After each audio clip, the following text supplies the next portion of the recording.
Hi, it's Dr. Hennessy again. Today is December 6th, 2020. It's time for a COVID update.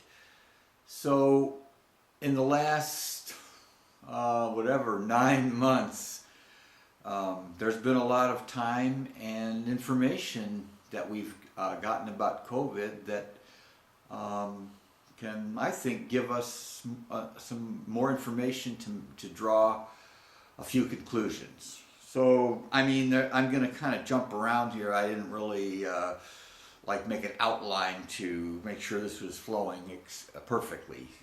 But, okay, to start with, the general summary is it looks like pretty much COVID has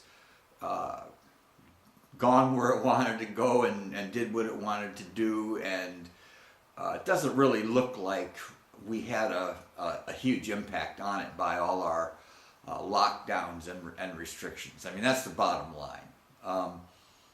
If you look at the numbers, and compare the different countries for one thing. And we like to look at Sweden because they're the only country that didn't lock down. Now, the proponents of lockdowns, when you talk about Sweden, what they want to do is talk about comparing Sweden with Norway, which that's really not a very honest comparison.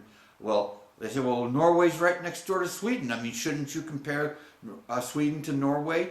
Well, maybe for some things, but Norway, what they don't tell you is Norway has an almost unique low rate of COVID compared to other countries. So any country compared to Norway doesn't look good, except for places like New Zealand that haven't had any COVID. So that's a little bit of a dishonest comparison.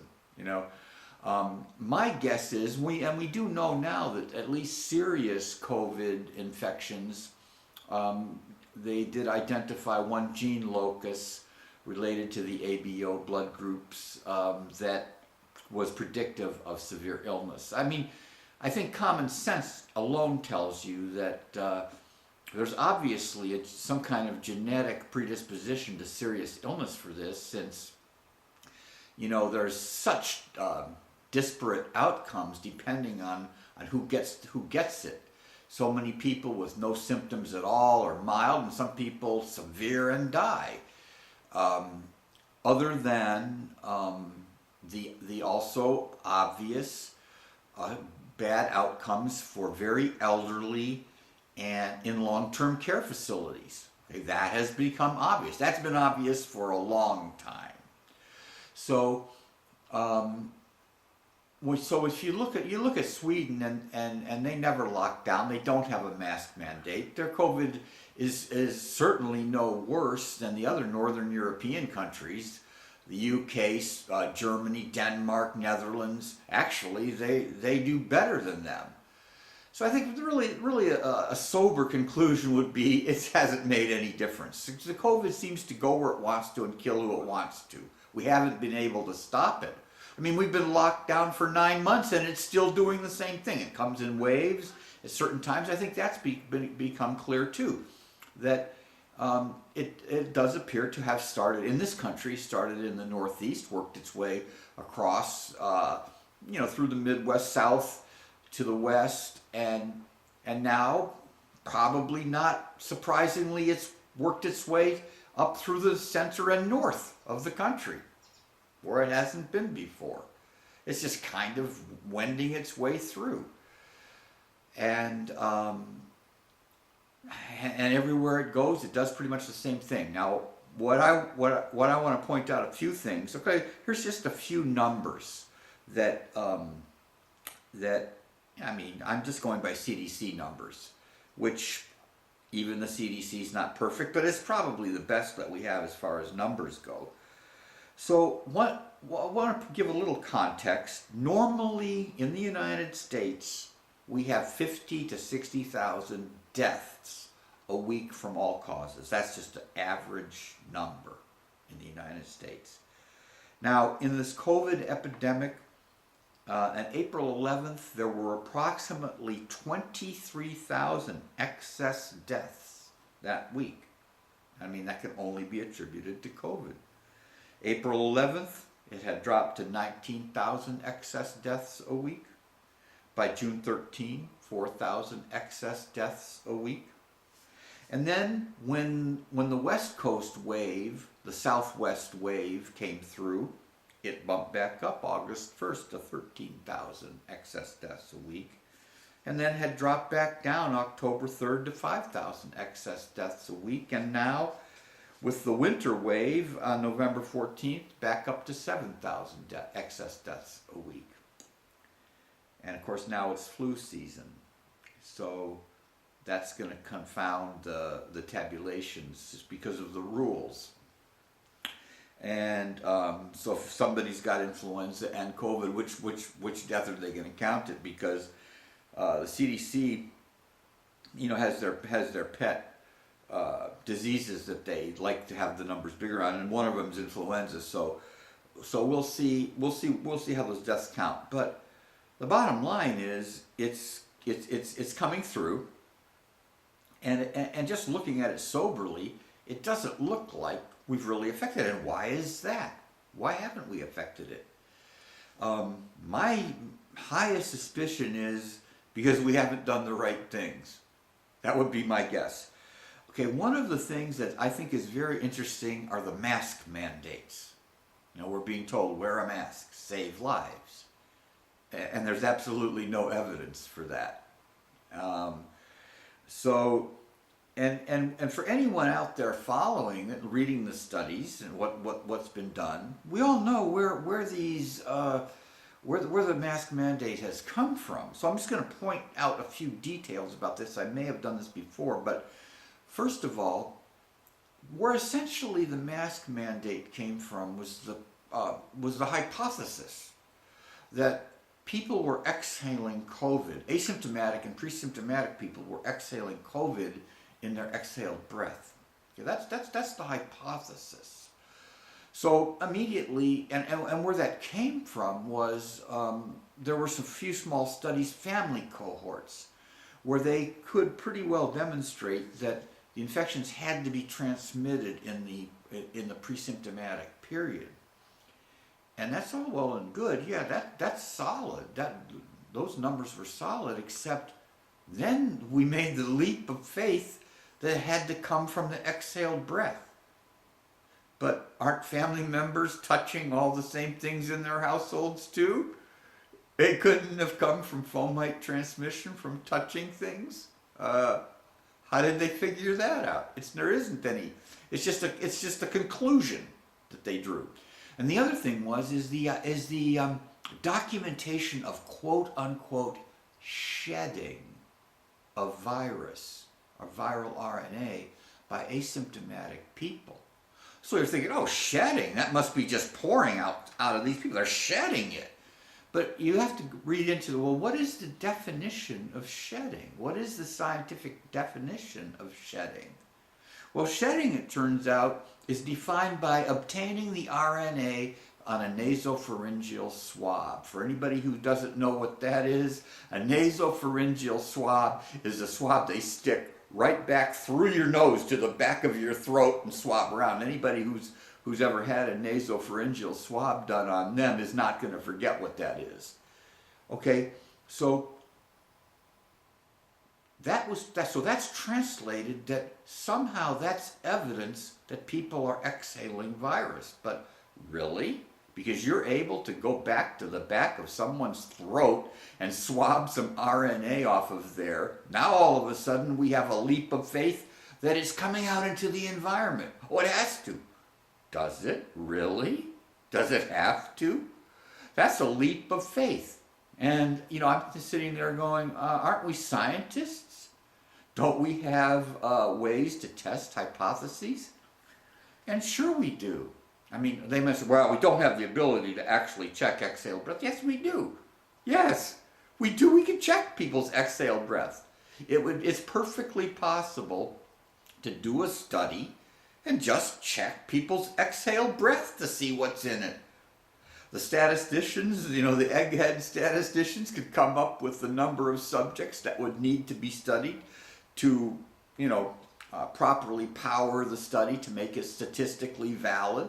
You can figure out how many people you should have to study. You have seroprevalence rates that you know approximately how many people are walking around probably asymptomatic and infected. So you can just figure out the number of people. And it shouldn't be hard to get that number of people. I mean, we've spent trillions of dollars on this. We couldn't afford to send some researchers out, set up stations outside Walmart or Home Depot or the malls or wherever you want to set it up, and just pull people, asymptomatic people in the community, and have them measure their exhaled breath. You could just have regular exhaled breath, normal speech, and speaking loudly. Maybe you could, if you were really curious, since you've banned singing, maybe you could have people who are willing to sing and see what's out there. Because all of these things are just indirect conclusions that someone drew. That, well, there was a choir practice, and then they had some COVID deaths associated with it, so it had to be from the singing. Really? They didn't touch the same things either? Because I can tell you, I've worked at several places during this epidemic, and people religiously are wearing masks. Oh, they wear masks all the time. But they also touch things all the time, too. Most places, the front doors, everyone pulls on that same handle to gain entrance to the facilities. There are some, if you were really serious about it, you wouldn't have anyone touching doors. You'd have it like at these airports where you walk in to go to the restroom, you don't have to touch anything at all. Not even to wash your hands. Nothing has to be touched. But let's face it, most places aren't like that. People are all touching the same things, and they're not disinfecting their hands every time they touch something. It doesn't happen. It just doesn't happen. So, I don't know whether our egghead researchers and leaders just don't understand that, or they do understand it, and they just have a different idea. They just want everyone wearing masks. Why are you wearing a mask? Because we said so. That's the scientific reason, because we said so. And for instance, people who have had COVID, and there's different estimates, obviously between 14.5 and 16.5 million people at this time, supposedly, now the evidence is mounting, they're immune. Plus, they're thought to not be contagious. So why aren't they exempt from wearing masks? Has anyone heard of a COVID exemption where you don't have to wear a mask if you've had COVID and recovered? I haven't heard of it. So what's the scientific reason why they have to wear a mask? It's because we said so. That's the scientific reason. So a lot of this stuff, this idea that it's based on science, that's really virtually laughable. That's not based on science. And obviously, the whole schools issue and all that. I'm not going to get into that. So, what could have been done, or what do I now that it's 9 months in? What do I say? Probably, we should have been done, and I think still could be done, and could have been done some months ago. In the beginning, no, not enough was known about it to really specifically target the problem. And I think, what's our approach? Scattershot. It's shotgun approach. You've got, shotgun pellet. You just scattershot approach. So I think, could there be a more of a sharpshooter approach targeting the problem? Yeah, I think, and we've known this now for quite some time. So what would that look like? What it would look like is, okay, you know your vulnerable people. Okay, the trillions of dollars you spent on putting young, healthy people out of work, you could have targeted that at the long-term care facilities. Because, money might have made a difference there in sending in teams to properly disinfect and teach fomite transmission control. That's what's been missing in this whole equation. It's easy to just put a mask on everybody, but what about fomite emission control, transmission control? That could have been done. And it could have been done by spending money on sending people in to these places, having an intense education program, and keeping that in place as a mitigation strategy.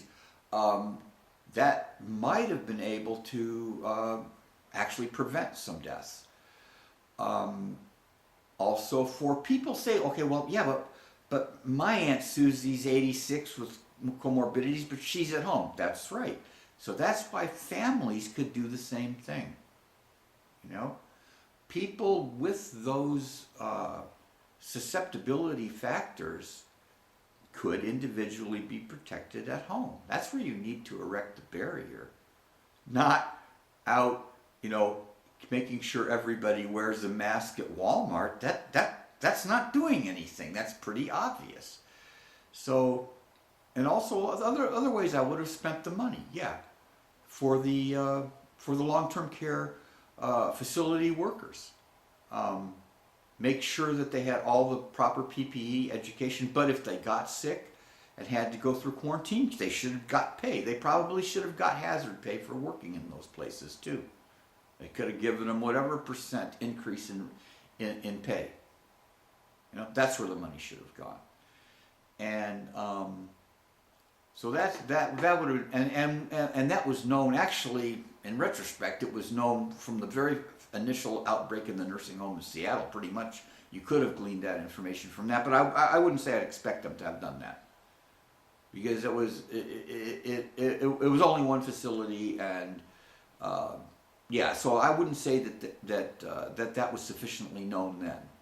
But I would say that certainly by May, we knew this. So that's like at least 6 months ago that we've been spinning our wheels. And so that's basically the update for now. And I don't expect that. And one thing about being an expert is never having to admit that you're wrong.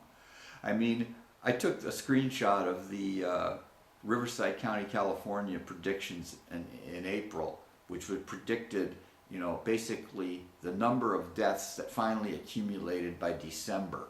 They predicted that would happen by May, which, I mean, you know, if any of us were that horribly wrong in what we predicted, I mean, we'd be fired. But fortunately, being a government official or being an expert means never having to admit you were wrong. So, at any rate, that's about it for now. And I don't know if there's going to be any further updates. The vaccine should be on its way. My thought is that, okay, so yeah, I think we should have just gone ahead and protected the nursing homes and the elderly at home, and just and developed herd immunity by now. Just let it come through and be done. Most people aren't getting that sick. It's a virus. You know, just be done with it. And I don't think the ICUs and the hospitals would have been overwhelmed. I think ultimately, yeah, there's obviously damage. There have been excess deaths. There would have been excess deaths, but you know, a lot of the other carnage that we caused by our response to it, at least we would have avoided that. All right, that's it.